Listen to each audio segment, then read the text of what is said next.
Sir आवाज नहीं आ रही है।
माइक लगा। अभी बताइए, अभी आवाज आ रही है? हाँ अब आ रही है। ओके, माइक लगा हुआ था। ठीक है।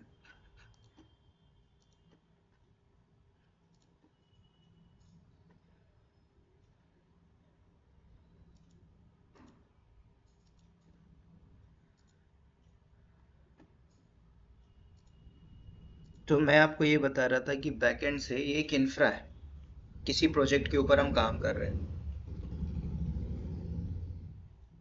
तो यहाँ पे ये जो बैकएंड में हमारे सर्वर हैं, ये किसी ना किसी लोड को मैनेज कर रहे होंगे, एप्लीकेशन चल रही होगी।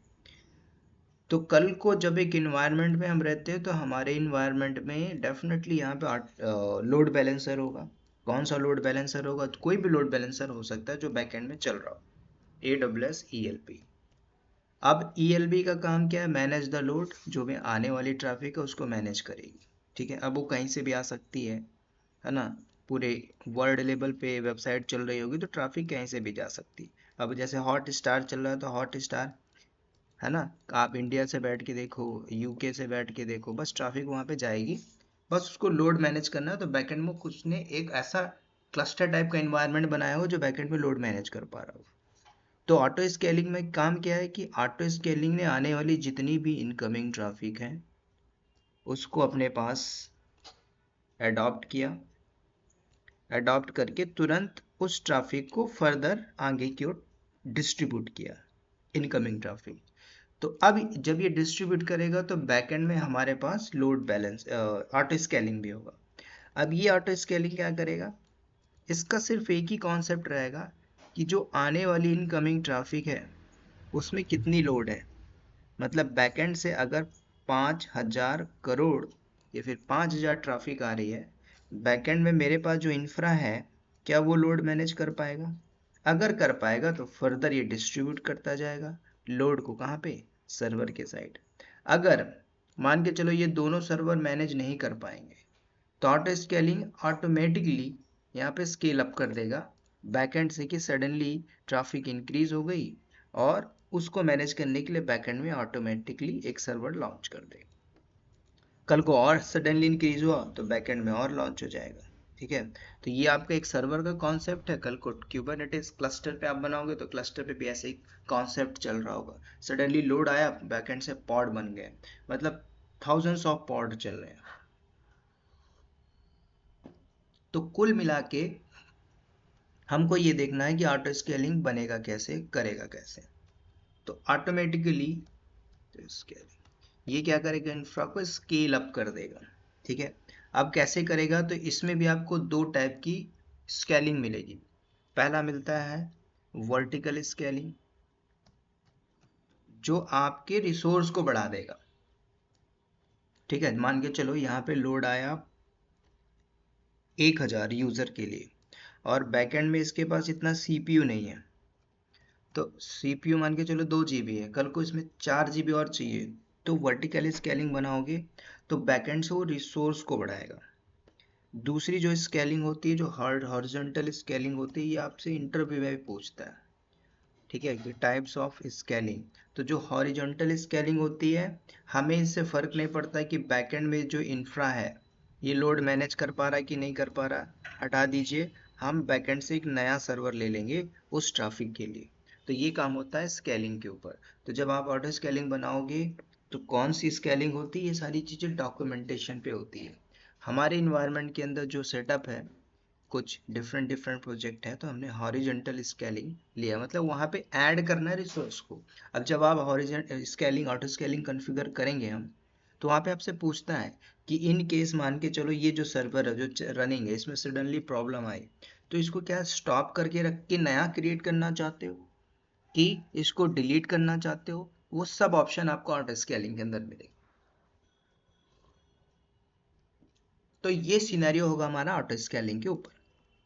थोड़ा सा दूसरे इमेज में दिखा देता हूँ कि जैसे आपने स्केलेबिलिटी कैसे स्केल अप स्केल डाउन कर रहा है, तो बैकएंड में ये देखना है कि कल को भाई हमें देखना है कि पावर इंक्रीज करना है बैकएंड से लोड को मैनेज करने के लिए। तो वर्टिकल स्केलिंग अपना अलग काम करेगा, है ना, रिसोर्स के मतलब सर्वर एक ही रहेगा, उसमें मेमोरी बढ़ा देगा, उसका सीपीयू इंक्रीज कर देगा, उसका हार्ड डिस्क इंक्रीज कर देगा, लेकिन कल को मेन सर्वर तो वही है, वो उसमें प्रॉब्लम आई तो पूरा का पूरा डाउन टाइम आता है। ठीक है, तो ये सारी चीज़ें जब डॉक्यूमेंटेशन, जब प्रोजेक्ट सिनेरियो किया जाता है, वहाँ पे देखा जाता है क्या हमारे प्रोडक्शन पे अप्लीकेबल है कि नहीं। ठीक है, छोटा मोटा वेबसाइट जो चल रही है आज भी चल रही है, अब जैसे डेवॉस बस टेक्नोलॉजी मैंने किसी को दे दिया मेरी वेबसाइट को सिंपल होस्ट करने के लिए, एक सिंपल सा मुझे मार्केटिंग करना है, तो ये सारी चीज़ें वर्टिकल स्केलिंग में भी वो लोग कर सकते हैं। लेकिन वास्ट लेवल की जो एप्लीकेशन चल रही है, तो उसके लिए आप क्या करोगे, पूरा का पूरा एक देख के चलोगे कि सडनली अगर लोड इंक्रीज होता है तो क्या मैनेज हो पाएगा कि नहीं हो पाएगा, उस बिहाफ में सारा प्रोजेक्ट हम लेके चलते हैं। अब इसी को थोड़ा प्रैक्टिकल में देखते हैं। तो प्रैक्टिकल में मैं क्या करूँगा, जैसे हमने लोड बैलेंसर भी किया था, तो लोड बैलेंसर डिलीट नहीं है तो उस लोड बैलेंसर को भी लेके चलेंगे, और नहीं तो आप चाहो तो ऑटो स्केलिंग भी कॉन्फ़िगर कर सकते हैं इंडिविजुअल। ठीक है, तो जैसे हमने ऑटो स्केलिंग बना के रखा था, तो उसमें जब इस लोड बैलेंसर बना के रखा था, वो तो ऑलरेडी है हमारे पास बना हुआ कॉन्फ़िगर है। ऑटो स्केलिंग के केस में जब आप क्रिएट करोगे तो आपसे पूछेगा क्या आप इसको अटैच करना चाहते हो, या फिर आप चाहो तो इंडिविजुअल भी कर सकते हो। तो मैं यहाँ भी क्या करता हूँ, ऑटो स्केलिंग को इंडिविजुअल परफॉर्म करता हूँ।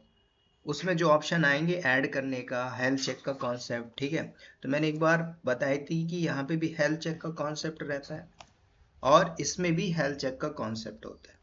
तो अगर आपने चेकआउट किया किसको, ऑटो स्केलिंग को, तो पूरा इंफ्रा गड़बड़ हो जाएगा, लोड कहीं का कहीं मैनेज होगा। तो इसलिए बोला जाता है कि जब आप इंफ्रा बना रहे हो तो हेल्थ चेक की प्राइमरी प्रायोरिटी आप लोड बैलेंसर को दो, वहां से जो ट्रैफिक होगी फर्दर डिस्ट्रीब्यूट होके आएगी।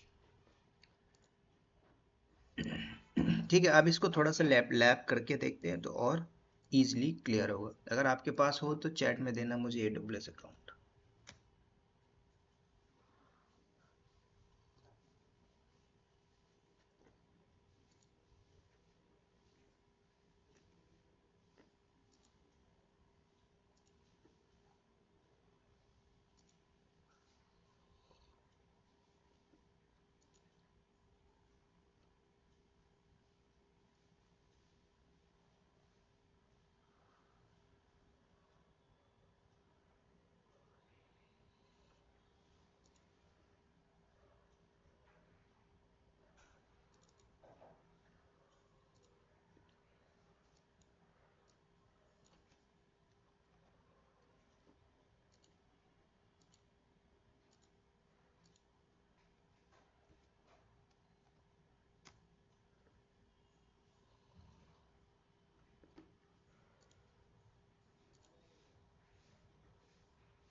कोड बोलिएगा।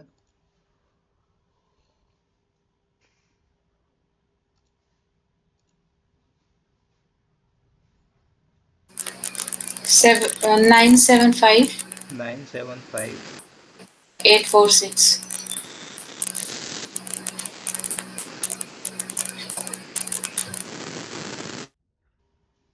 ओके, ओपन हुआ। अब इसको कैसे करेंगे देखो, या तो बैकएंड से एक सर्वर ले लो, उसमें अंदर एप्लीकेशन डाल दो, ठीक है, एक तरीका ये। तो जब आप ऑटो स्केलिंग को क्रिएट करोगे तो स्टेप नंबर 1 एक EC2 को क्रिएट करना। अब EC2 में आप चाहो तो अपनी वेबसाइट को भी डाल सकते हो। अब इस EC2 को क्रिएट करने के बाद इसका एक इमेज क्रिएट कर लो, ठीक है।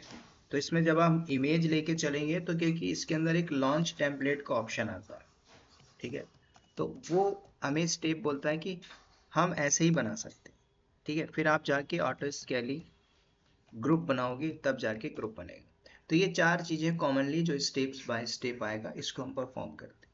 तो सबसे पहले मैं एक EC2 लेता हूँ, ऑलरेडी है तो आप उसको भी ले सकते हो, जैसे लोड बैलेंसर का था तो आप उसको भी ले सकते हो, चले। रीजन आप कोई भी ले सकते हो, तो मैं यहीं पे डिफॉल्ट लेके चलता हूँ EC2 में।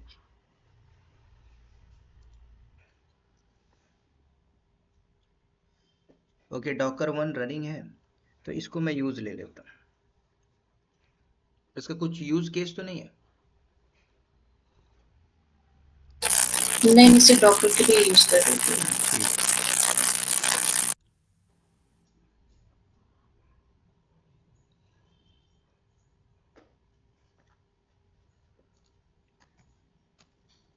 मैंने इसको डायरेक्टली कनेक्ट किया।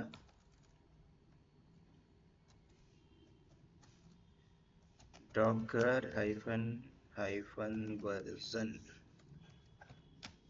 ठीक है, डॉकर का भी लेटेस्ट वर्जन है, डॉकर PS,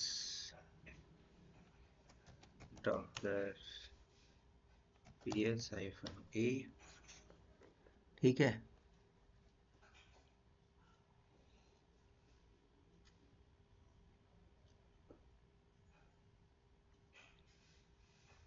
तो इसको मैं क्या करता हूँ, CD करके var के अंदर www.html ls करते हैं। यहाँ पे कुछ वेबसाइट है क्या? नहीं है, ठीक है। इसमें अपाचे का भी पैकेज है, vim/etc।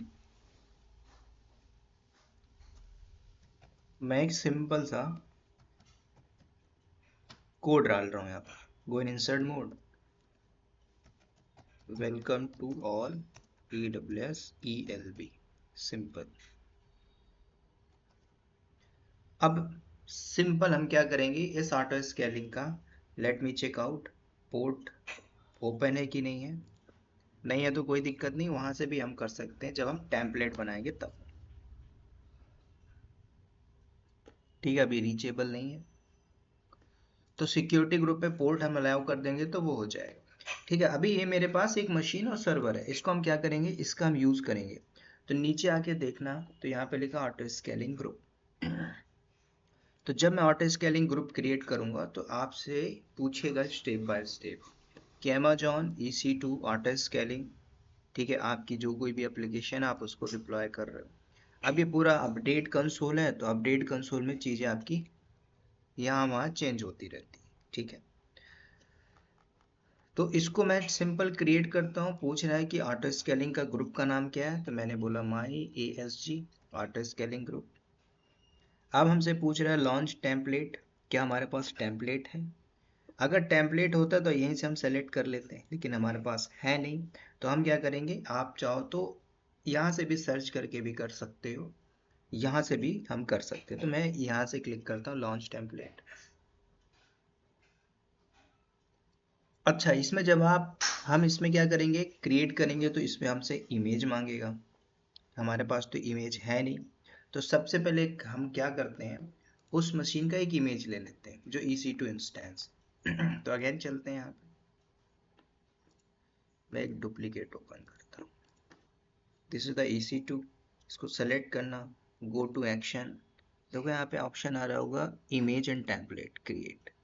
तो क्रिएट टेम्पलेट फ्रॉम इंस्टेंस ये भी हम कर सकते हैं, और चाहे तो इमेज भी कर सकते हैं, दोनों ऑप्शन है। तो जैसे मैं टेम्पलेट करता हूँ तो मैं डायरेक्टली वहीं पे आ गया, तो फिर मुझे इसकी ज़रूरत नहीं पड़ेगी। ठीक है, तो इसको कनेक्ट डिसकनेक्ट करते हैं, यहीं पे आ जाते हैं। तो उसी मशीन से मैं ले रहा हूँ।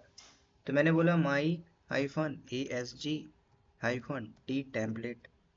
डिस्क्रिप्शन में मैंने वही दे दिया, माई -ASG -T फॉर टेम्पलेट। उसके बाद कोई इमेज चेंजेस मारना है, जो अभी जो हमने करंट लिया तो उसको लेके चलना है, या फिर दूसरा नया अटैच मारना तो यहाँ से ब्राउज करके वो भी हम चेंज कर सकते हैं। कल को हमें टाइप, की पेयर सब कुछ बदलना है, वॉल्यूम का स्टोरेज बढ़ाना घटाना, वो भी हम कर सकते हैं। तो ये सारी चीज़ें जब प्रोडक्शन में होती हैं तो हम एक फ्री टियर पे नहीं लेते, हाई कॉन्फ़िगरेशन का सर्वर होता है। जब हम बनाते हैं तो डॉक्यूमेंटेशन में बोला जाता है कि भाई T3 XLR ले लीजिए, है ना, फॉर द लोड पर्पस के लिए। तो अभी हम यहाँ पे सिर्फ जनरल पर्पस यूज़ कर रहे हैं T2.micro। मैंने सिंपल सा क्या किया है, क्रिएट कर दिया। अब यहाँ पे देखो अपडेट कंसोल है, तो इसमें और भी चीज़ें आ गई कि next step launch in an instance. उससे आप अब जो टेम्पलेट है कल को हमें दोबारा से चाहिए, जैसे मैंने डॉकर वाला जो मशीन है उसको टर्मिनेट कर दिया, कोई दिक्कत नहीं, मैंने उसका टेम्पलेट ले लिया, उससे मैं एक नया मशीन बना सकता हूँ। तो आप यहाँ पे create instance from this template, तो कल को वो मशीन भी आ जाएगी, डिलीट हुआ कोई दिक्कत नहीं, टेम्पलेट से हम ले लेंगे। Create an auto scaling group with this template, तो वही आपसे पूछ रहा है। ठीक है, बाकी हमारे पास जो ऑप्शन पूछ रहा था वो भी हम कर सकते हैं। तो डायरेक्टली अगर हम ऑटो स्केलिंग ग्रुप में जाते हैं तो अगेन क्योंकि मैंने टेम्पलेट बना लिया तो मैंने बोल दिया माई -ASG -ग्रुप। टेम्पलेट है हमारे पास, देखो माई ASG T, तो मैंने ले लिया। अब इसमें क्या चीज़ें लेनी है, वर्जन। कल को हमने मशीन ले ली T2.micro, तो जब हम टेम्पलेट लेते हैं तो उसमें मॉडिफिकेशन करके भी चेंज कर सकते हैं। तो सिंपल मैंने अपना टेम्पलेट लिया, गो टू नेक्स्ट। अब ये सारी चीज़ें बहुत इंपॉर्टेंट है कि कैसे इसमें लोड बढ़ेगा, तो कब कैसे लॉन्च करेगा, तो ये सारी चीज़ें होंगी विद प्रैक्टिकल के फॉर्म। तो यहाँ पे पूछ रहा है कि अगर आपको लगता है कि आपको CPU खुद से कॉन्फ़िगर करनी है तो आप यहाँ पे डाल दीजिए कि मिनिमम CPU इतना चाहिए, मैक्सिमम इतना चाहिए, आप यहाँ पे डालते जाइए। मेमोरी इतना GB चाहिए तो आप यहाँ पे दे, मतलब एक रिक्वायर्ड कैपेसिटी के हिसाब से। तो जैसे मैं यहाँ पे 1 डाल देता हूँ, यहाँ पे भी मैंने 1 डाल दिया। इट इज़ रिक्वायर्ड, अब ये सारी चीज़ें डॉक्यूमेंटेशन में रहती कि हमें यहाँ पे 1000 GB लेके चलना है, यहाँ पे 500 GB लेके चलना है ना, तो ये सारी चीज़ें डिफाइन रहेगी। उसके बाद एडिशनल इंस्टेंस कुछ ऑप्शनल है, आपके पास है बैकएंड में तो आप वो भी ले सकते हो, उसकी ज़रूरत नहीं है। इंस्टेंस परचेस ऑप्शन में पूछ रहा है कि 100% ऑन डिमांड में चाहिए कि स्पॉट इंस्टेंस में चाहिए। अब ऑन डिमांड क्या होता है, स्पॉट इंस्टेंस क्या होता है, ये भी वेरी कर जाता है कॉस्ट के उसमें। तो कॉस्ट की बात करें तो किस पर्पस के लिए चाहिए, अब ये पूछ रहे कि ऑन डिमांड में चाहिए कि स्पॉट में चाहिए। तो हमने बोला 100% ऑन डिमांड में चाहिए, क्योंकि हमें इस पर्पस के लिए यूज़ करना है, क्योंकि इसकी जो कैपेसिटी है इसमें सिंपल सी बात है कॉस्ट का इफेक्ट आता है। तो ऑन डिमांड अगर 10 रुपये में है तो ये आपको 7 रुपये में मिलेगा, क्योंकि यहाँ पे कॉस्ट ऐड हो रहा है। तो जब ज़रूरत पड़ेगी उस हिसाब से हम लेके चलेंगे। तो जैसे मैंने बोला ऑन डिमांड चाहिए, ठीक है, तो डिस्ट्रीब्यूशन में हम डिफ़ॉल्ट लेके चलते हैं। अब कितने कैपेसिटी की चाहिए तो यहाँ से आप बढ़ा सकते हो, घटा सकते हो, ठीक है। तो अभी मेरा फ्री टियर है तो मैं इसमें कोई चेंजेस नहीं कर रहा हूँ, तो लोअर प्राइस पे लेके चलेंगे। उसके बाद जो हमारा कस्टम वीपीसी इंफ्रा होगा वो हम लेके चलेंगे कि ये जो ऑटो स्केलिंग बनाया जा रहा है, अब जब इंफ्रा बनाया जाता है तो इंफ्रा में स्टेप बाय स्टेप सब रहता है। सिक्योरिटी ग्रुप, लोड बैलेंसर अलग से बना के रखोगे, ऑटो स्केलिंग अलग से बना के रखोगे, उसमें सिक्योरिटी ग्रुप अलग से रहेगा, है ना। अलग अलग सर्विसेज लैम्डा S3 बकेट बने होंगे, उन सबको मर्ज करना पड़ता है, ठीक है। या फिर आप इकट्ठा, एक्सपीरियंस बंदा क्या करता है, स्टेप बाय स्टेप करके फॉलो करके बना के मर्ज कर लेता है। या फिर हम एक एक पार्ट को बनाएंगे फिर एक प्रोजेक्ट बनाएंगे, ठीक है। तो ये चीज़ें होती हैं। अब इसमें अवेलेबिलिटी जोन कोई भी हो, आंख बंद करके सारे में चेकआउट करना पड़ता है फॉर द हाई अवेलेबिलिटी के लिए, इसमें बाईपास नहीं कर सकते। तो जितने भी अवेलेबिलिटी जोन होंगे तो हम लेके चलेंगे। कल को एक अवेलेबिलिटी जोन में प्रॉब्लम आ गई, मान के चलो हमने लिया था US ईस्ट 1A, कल को ये डाउन है और एक ही हमने सेलेक्ट किया था, तो पूरा का पूरा डाउन टाइम होगा, ऑर्डर स्केलिंग कुछ नहीं कर पाएगा बैकएंड से, वो डाउन टाइम ही शो करेगा, ठीक है। उसके बाद अवेलेबिलिटी जोन न्यू आ गया है बैकएंड में, अब लिख के भी बोल रहा है न्यू फीचर्स है, बैलेंस्ड बेस्ट एफर्ट के लिए है, बैलेंस्ड ओनली है। अब इसमें कुछ भी नहीं समझना है, जो नई सर्विसेज ऐड कर देता है AWS, वो भी तो एक बिजनेस करने वाला बंदा है, उसको पता है कि हम एक काम करते हैं, कुछ फीचर्स ऐड करते हैं, इसमें अगर 2000 रुपये लगेगा तो इसमें 1500 रुपये लगेगा। हमें कुल मिला के बिजनेस के पॉइंट ऑफ व्यू से देखना है। हम भी किसी कंपनी में काम कर रहे हैं तो उसके बिजनेस में ही काम कर रहे हैं, AWS वाला भी है वो भी बिजनेस कर रहा है। तो सिंपल समझना है जो पर्टिकुलर सर्विसेज है कब कहाँ कैसे यूज करनी। अब ऑटो स्केलिंग बोलते हैं ऑटोमेटिकली बैलेंस करना जो भी इंस्टेंस है, आपने जो अवेलेबिलिटी जोन सेलेक्ट किया उसके ऊपर। तो बेस्ट एफर्ट के लिए बैलेंस जो भी है आप यहाँ पे सेलेक्ट कर लो, या फिर आप स्किप भी कर सकते हैं, ठीक है। तो हम डिफॉल्ट लेके चलते हैं, आप यहाँ पे भी कर सकते हो, कोई दिक्कत नहीं। मैंने बैलेंस बेस्ट किया, now go to the next, है ना। मिनिमम आपसे पूछ रहा है,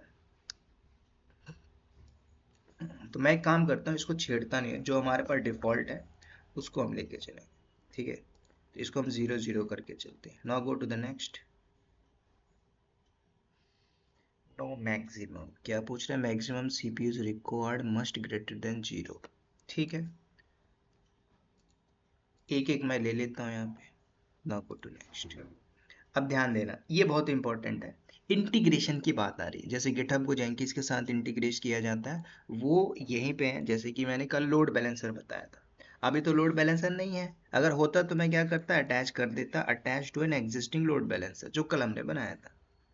नहीं है तो हम ये वाला लेके चलेंगे, लेकिन प्रोडक्शन में चीज़ होगी नहीं, फिर भी ये हम कर लेंगे। ये भी मैं आपको बताऊंगा, वो जो अगर है तो आपको सिर्फ अटैच करते जाना है। Attach to a new load balancer, आप यहाँ पे भी करके एक नया लोड बैलेंसर भी बनाते जा सकते हो, ठीक है, वो भी कोई बड़ा बात नहीं है। तो अगर आप लेके चलते हो कि attach N existing load balancer, तो जैसे हमने सेलेक्ट किया, अब आपसे पूछ रहा है कि लोड बैलेंसर था, टारगेट ग्रुप होगा, उसके अंदर सब कुछ होगा, अभी तो है नहीं, तो ये सारी चीज़ें यहाँ पे मिलेंगी नहीं, तो इसमें सेलेक्ट करना, चेकआउट करना, ठीक है। उसके बाद नीचे देखना है हेल्थ चेक, ये इंपॉर्टेंट है। अब ये भी सर्विस जो है न्यू सर्विस आ गई है, ये वाली एप्लीकेशन रिकवरी कंट्रोल ARC, है ना। अब इसमें जो मान के चलो वर्किंग है, वो इंफ्रा बना के बैठ गया और उसको पता है कि मैंने जब इंफ्रा बनाया था 2020 में बनाया हुआ था, अब है 25, उस समय भी तो क्लाउड था। अब ये सर्विस आ गई, अब वो जो बना के रखा होगा उस अगर उसने गो थ्रू नहीं किया होगा सर्विसेज के ऊपर कि ये ARC क्या है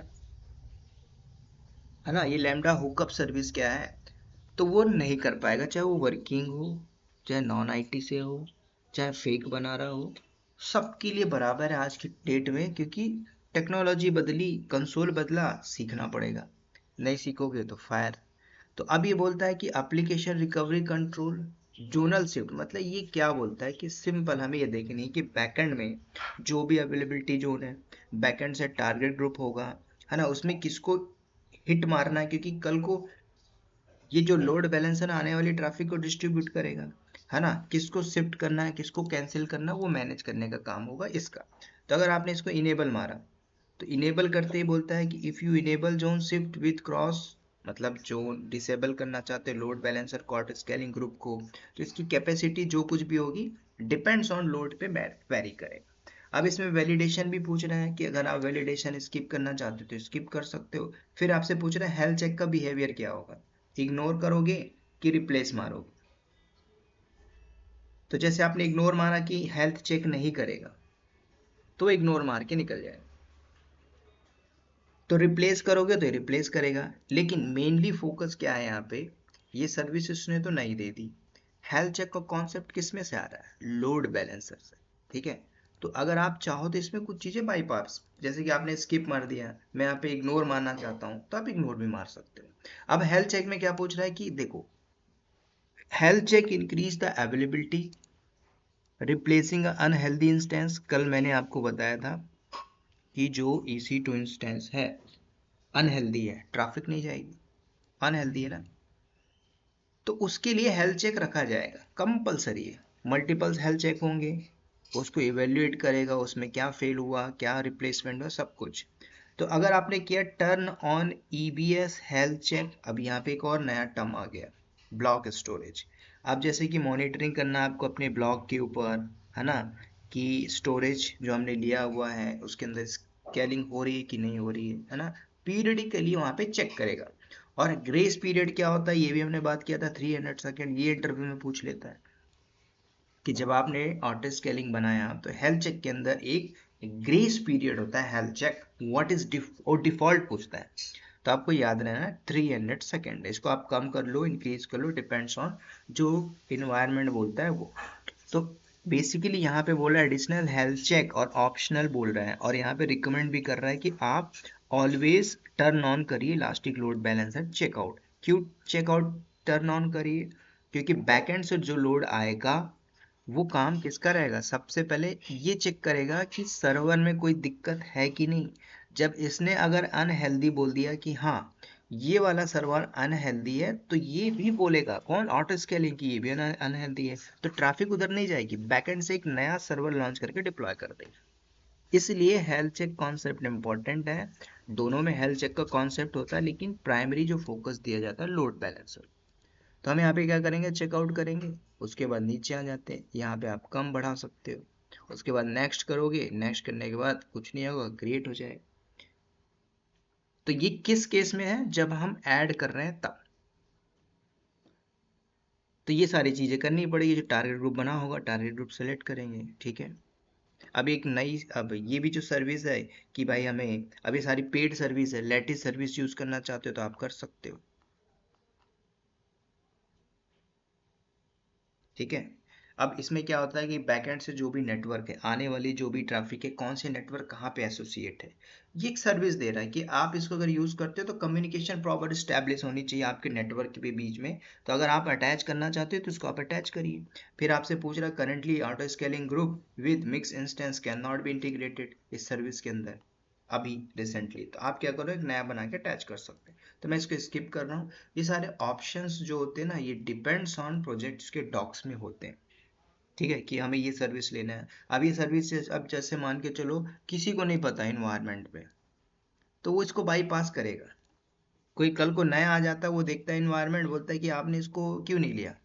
अब जैसे ARC सर्विस है, अगर मैंने अपने इन्वायरमेंट में ARC सर्विस को यूज किया, कल को हमने देखा था लोड बैलेंसर के ऊपर, है ना, WAF वेब एप्लीकेशन फायरवॉल मैंने यूज किया है। कल को मैं किसी दूसरी कंपनी में स्विच करके गया, उन्होंने यूज नहीं किया क्योंकि उनके बारे में उनको पता नहीं, तो मैं डेफिनेटली उनको डिप्लॉय कर दूंगा उस प्रोडक्शन के अंदर। यही तो होता है कि आपने कोई चेंजेस किया, कुछ हेल्प किया, कंपनी की हेल्प की, तो आप टिके हो।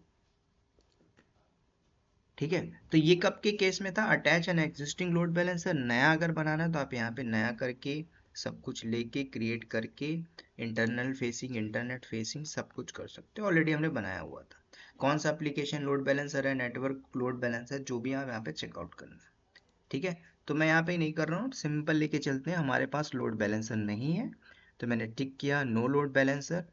जब इन, ठीक है, ये इंडिविजुअल सर्विस पे हम बात कर रहे हैं। अब आप ARC पूछ रहे हैं, इसको लेके चलना है तो आप ले सकते हो, अदरवाइज जो मैंने चेकआउट किया इसको इग्नोर किया, नीचे आते हैं। अब देखो जैसे हमने लोड बैलेंसर नहीं है हमारे पास, तो ऑलरेडी हट चुका है हेल्थ चेक कॉन्सेप्ट, तो ये ऑप्शनल है। अब आपसे पूछ रहा है कि turn on EBS health check, जो आपका ब्लॉक बेस्ड स्टोरेज है।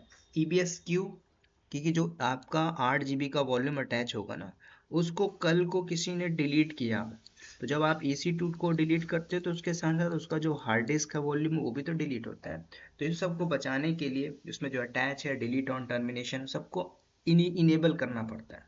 ठीक है, तो ये सारी चीज़ें कुछ सिक्योरिटी की है ना, कि भाई टर्न ऑन कर लीजिए हेल्थ चेक, सब कुछ आपको दिखता जाएगा बैकएंड में। कल को ऐसा लगता है कि नहीं मुझे लाइफ साइकिल मैनेजर को यूज़ करना है, तो आप ये भी यूज़ कर सकते हो, ऑटोमेटिकली बैकअप होगा अमेजॉन डेटा लाइफ साइकिल के अंदर। तो ये सारी चीज़ ऑटोमेट है ना, हमें क्या करना है, डेटा का बैकअप ही रखना है। कल को जो ईबीएस वॉल्यूम है, मान के चलिए ये सर्वर है, कौन सा, ये स्टॉप जो लिखा हुआ है, मैं इसको थोड़ा सा हाईलाइट करता हूँ, ग्रीन कलर का। तो ये मेरा सर्वर है, कल को इसमें जो हार्ड डिस्क होगी उसमें तो लोड आ रहा होगा ना, उसका डेटा तो चाहिए होगा ना, डेटा बैकअप।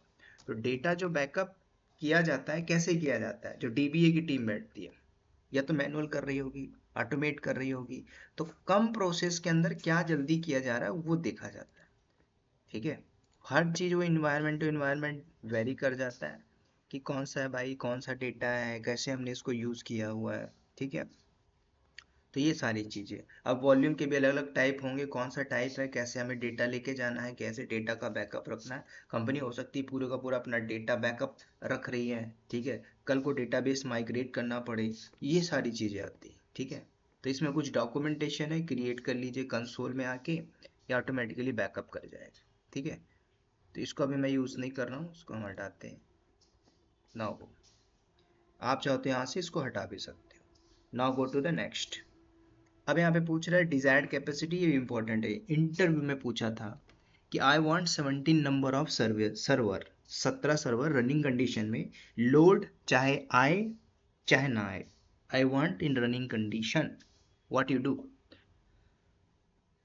तो आपको बता देना है sir I will mention in desired capacity कितना, 17। तो ये 17 बैकएंड में मैनेज करके रखेगा। ठीक है, तो 17 की जगह मैं यहाँ पे 3 कर देता हूँ, 3 को मैनेज करके रखेगा। डिजायर्ड कैपेसिटी के अंदर मिनिमम कितना चाहिए, मैंने बोला कल को लोड आए चाहे ना आए, कम से कम 2 सर्वर तो चालू करके रखे। ठीक है, डिजायर्ड में 17, डिजायर्ड बोले तो मेरी डिजायर्ड वैल्यू जिसको मेंटेन करके रखना है। उसके अलावा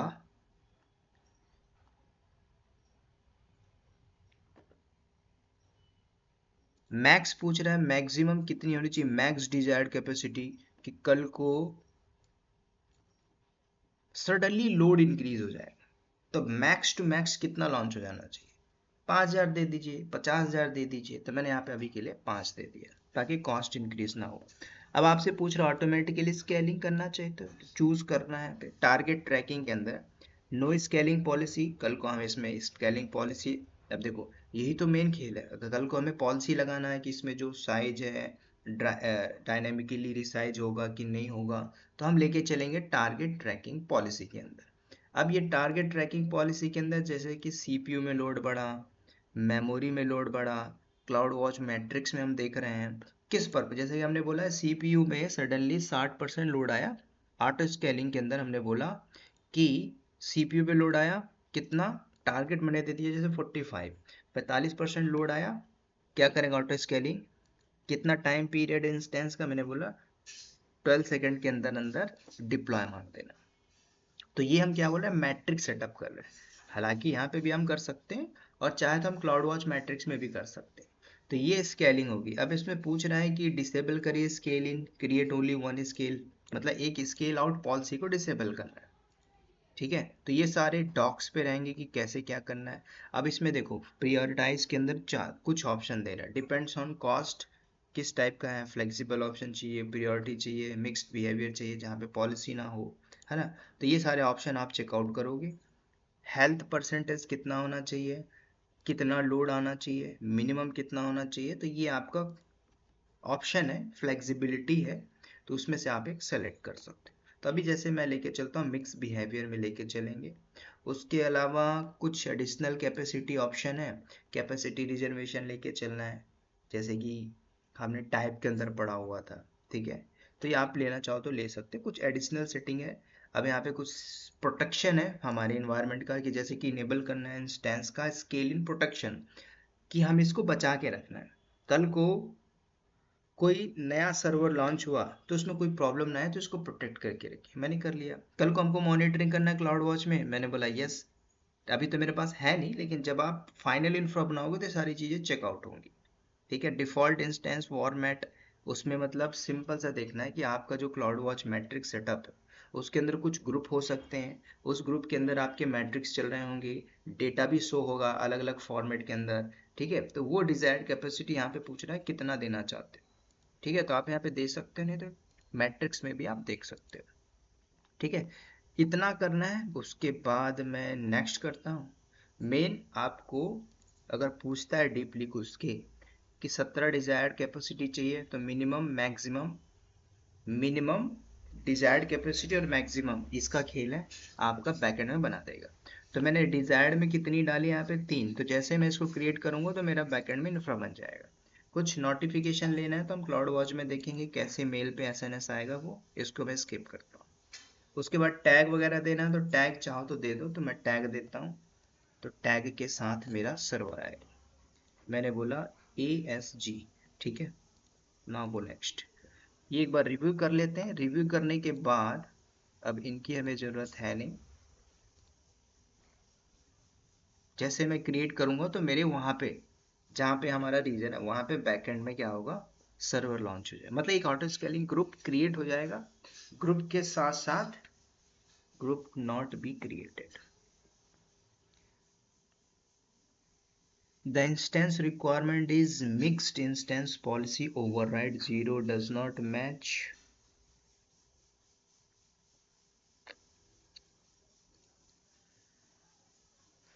ठीक है, कुछ गड़बड़ है। मिक्स्ड बिहेवियर,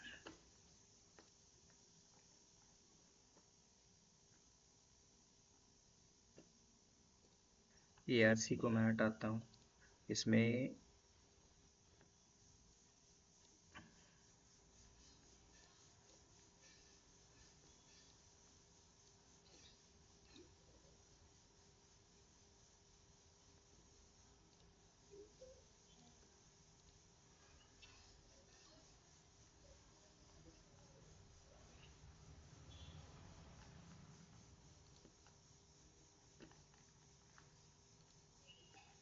ठीक है, मैंने मिनिमम मैक्सिमम कोई हटा दिया है, ठीक है। Now go to next, now create.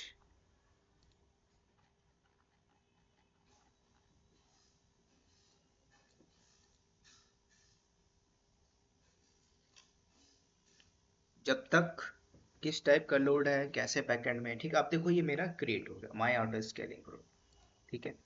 तो जैसे मैंने बनाया, तो हम चलते डुप्लीकेट ओपन करता हूँ अपनी मेन EC2 में आता हूँ इंस्टेंस में। तो देखो यहाँ पे हमारे पास 3 सर्वर डिप्लॉय हो गया, क्योंकि डिजायर्ड के अंदर मैंने 3 डाला हुआ था। तो कल को इसके साथ कुछ भी हो जाए,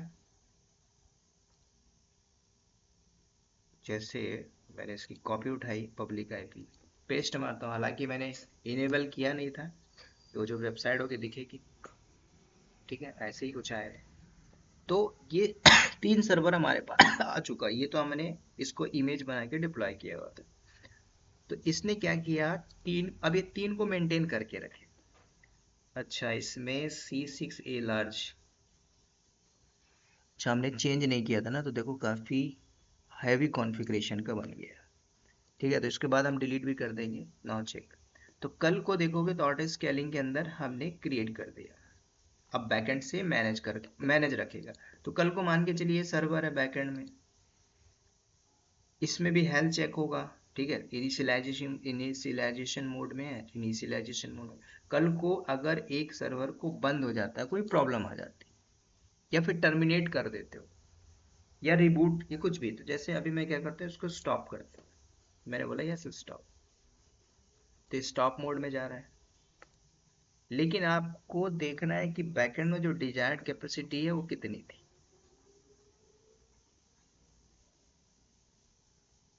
तो डिजायर्ड कैपेसिटी के अंदर 3, तो रनिंग होगा ही होगा। हथियार है मेरा, वो हेडफोन वाला हथियार। ठीक है, डिजायर्ड के अंदर 3 रनिंग होगा। तो अभी मैंने क्या बोला कि भाई मैंने बोला कि डिजायर्ड कैपेसिटी इतनी चाहिए। तो अब देखो क्या हो रहा है, स्टॉपिंग मोड में है, और जैसे ही ये स्टॉप होगा, लिख के आएगा स्टॉप्ड, तो बैकएंड से एक और ASG नाम से, क्योंकि हमने टैग डिफाइन किया, एक और सर्वर यहाँ पे आ जाएगा। तो अब देखो सेटिंग डाउन हो रहा है, तो जैसे ही सेटिंग डाउन हो रहा है बैकएंड में देखना एक और सर्वर अपने आप रनिंग हो गया, बंद होने के पहले पहले डिप्लॉय हो गया। तो जो भी ग्रेस पीरियड है वो भी मैटर करता है। और ऑटो स्केलिंग भी बोलता है कि मैं 3 मशीन को जिंदा रखूंगा कितना भी लोड आ जाए। ये ऑटो स्केलिंग की खासियत है। अगर मैं यहाँ पे 3000 डाल देता तो 3000 को रख के रखता, 1300 कर देता तो 1300, मतलब वो बैकएंड में रनिंग करके रखेगा, उसको फर्क नहीं पड़ता। अब आप इसको चाहे सेलेक्ट करके टर्मिनेट मार दो, कुछ भी कर दो, इसको डैमन बंद कर दो, हालांकि इसमें लोड बैलेंसर अटैच नहीं है। तो कल को मैं इसमें से इसको अनहेल्दी भी करूंगा, तो जब ये लोड बैलेंसर के डैशबोर्ड में रेड कलर का दिखेगा तो कोई फर्क नहीं पड़ेगा। ये जैसे ही डाउन अनहेल्दी होगा, ऑटो स्केलिंग एक नया लॉन्च कर देगा। यही खासियत होती है ऑटो स्केलिंग ग्रुप की। ठीक है, अगर ग्रुप के अंदर चलते हैं, ठीक है। अब आप इसको अगर बार बार डिलीट भी करते जाओ, कुछ भी करते जाओ, वो बैकएंड से उसको मेंटेन रखेगा ऑटो स्केलिंग।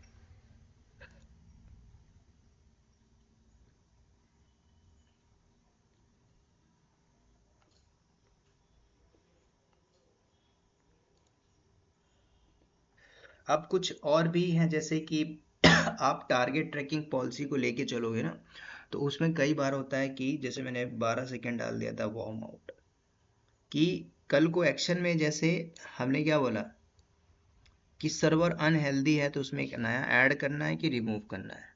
ठीक है, तो ये सारी चीज़ें भी मैटर करती हैं कि आपने क्या कर रहे हो। तो आप इसके अंदर थोड़ा सा और भी देखेंगे डेपली डीपली जाके, तो आप इस स्केलिंग वो जरा प्रिडिक्टिव, मतलब कल को हमें पता है कि हमने एक ऐसा एप्लीकेशन बनाया, हॉरिजेंटली हमें सेव करना है, स्केल आउट करना है, तो आप यहाँ पे पूरा डिफाइन कर सकते हो। मैंने बोला माई ए स्केलिंग, टर्न ऑन स्केलिंग, मतलब बेस्ड ऑन किस टाइप का फॉरकास्ट होगा। अब आपने अगर यूटिलाइजेशन करना है CPU का, लोड बैलेंसर का, तो जिस हिसाब से अगर लोड बैलेंसर तो लोड बैलेंसर लेके चलो, ग्रुप है तो ग्रुप ले लेना। तो अभी मैं CPU लेके चलता हूँ, उसमें डाल दिया 45% का यूटिलाइजेशन। एडिशनल स्केलिंग डालना है तो आप यहाँ पे डाल सकते हो कि प्री लॉन्च इंस्टेंस कितना होना चाहिए।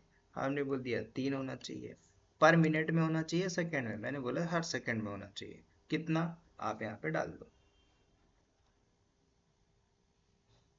आप चाहो तो 0 भी डाल दो, ओनली सेकंड में होना चाहिए, 3 सेकंड के अंदर डिप्लॉय हो जाए, 0 सेकंड, या फिर ऐसा डाल सकते हो। मिनिमम और मैक्सिमम, मैक्स कैपेसिटी बिहेवियर क्या होगा, तो ये सारी चीजें होती है जब प्रोडक्शन के अंदर डिप्लॉय करोगे, किस टाइप की स्केलिंग होगी, ऐड करना है कि रिमूव करना है, कल को मैं उसको प्रोटेक्ट करना है, तो ये आप यहाँ पे जाके डिप्लॉय करोगे, बनाओ। स्टैंस के मैनेजमेंट में देखोगे कि तीनों के तीनों यहाँ पे भी हेल्दी दिख रहा है। तो हमने जो बात किया था कि हेल्थ का कॉन्सेप्ट यहाँ पे भी है, हेल्थ का कॉन्सेप्ट यहाँ पे भी है, तो दोनों में अगर यहाँ पे अगर मैंने लोड बैलेंसर अटैच किया होता और मान के चलो ये मशीन अनहेल्दी होती, तो ये भी हेल्थ चेक का कॉन्सेप्ट बताता है, लोड बैलेंसर भी बताता। तो लोड बैलेंसर के डैशबोर्ड में वो अनहेल्दी दिखता और यहाँ पे हेल्दी दिखता, क्यों? क्योंकि इसको फर्क नहीं पड़ता ऑटो स्केलिंग को कि क्या दिक्कत है, अपाचे है कि नहीं है, वो बैकएंड से डिप्लॉय कर देगा। ठीक है, तो इसलिए बोला जाता है कि always check out load balancer health check.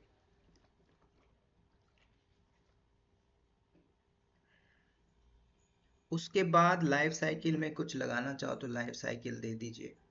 ठीक है, ये सारी चीजें मैंने नहीं की थी, छोड़ दो। इंस्टेंस रेफरेंस एक्टिविटीज क्या हो रही है ना। अब यहाँ पे कुछ नोटिफिकेशन जैसे कि हमने स्किप किया, हम क्लाउड वॉच पे देखेंगे। अब हिस्ट्री के फॉर्म में सब कुछ दिख रहा है, सक्सेसफुली डिप्लॉय हुआ, कब हुआ, कैसे हुआ, स्टार्ट टाइम, एंड टाइम, सब कुछ आपको दिखेगा।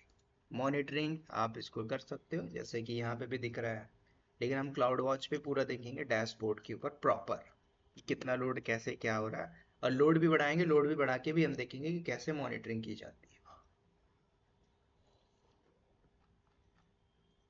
ठीक है, कल को एडिट मारना है तो आप एडिट भी कर सकते हो। कल को भाई डिजायर्ड कैपेसिटी बोला गया नहीं, एक काम करिए 4 कर दीजिए अपडेट मार, तो बैकएंड से 4 मेंटेन रखेगा। ठीक है, ये सारी चीजें हमें देखना है। तो कल को आप देखोगे तो यहाँ से 3 है तो एक और आ जाएगा बैकएंड से। जैसे अपडेट होगा तो ASG नाम से एक नया आ जाएगा। अच्छा, अगर आपने पूरा सेलेक्ट कर लिया, फॉर एग्जांपल के लिए इसको छोड़ देते हैं, मैंने क्या किया, go to instance state, terminate और डिलीट ऑल टर्मिनेट, तो हमने सोचा कि टर्मिनेट हो जाएगा।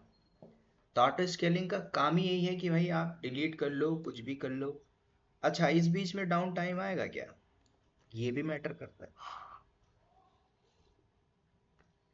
सिंपल, आप थोड़ा सा हॉट स्टार में चले जाइए, मैंने ओपन किया, अब मान के चलो इसको किसी ने रिस्टार्ट मार दिया, जैसे मैंने क्लिक किया वॉच नाउ में रिस्टार्ट ना चुके हैं पिछले मैच में भी।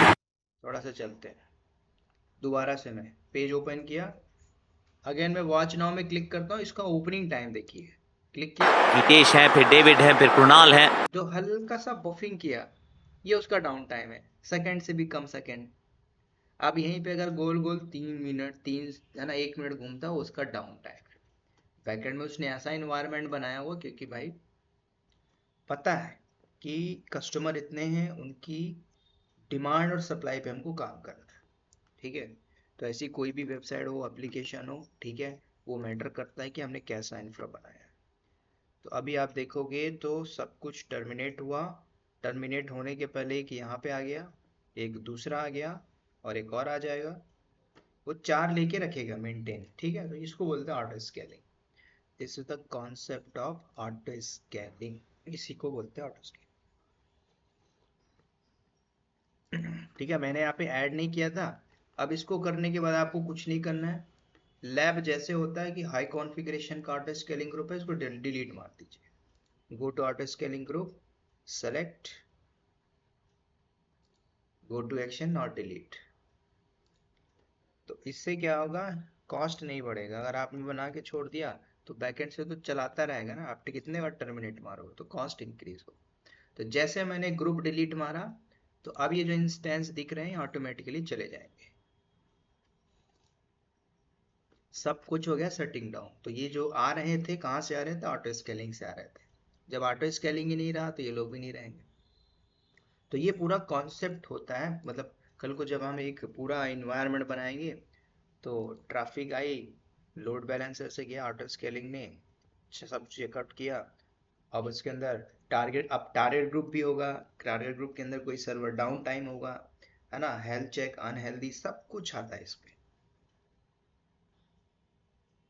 कल को मैं क्लाउड वॉच मॉनिटरिंग भी यूज करूंगा तो डैशबोर्ड में भी दिखेगा, सर्वर पे इतना लोड बढ़ा तो सडनली स्पाइक दिखाई देगा। सब कुछ ऐसे ही होता है एक लाइव इन्वायरमेंट के अंदर। आप देखोगे जरा प्रोमेथस डैशबोर्ड,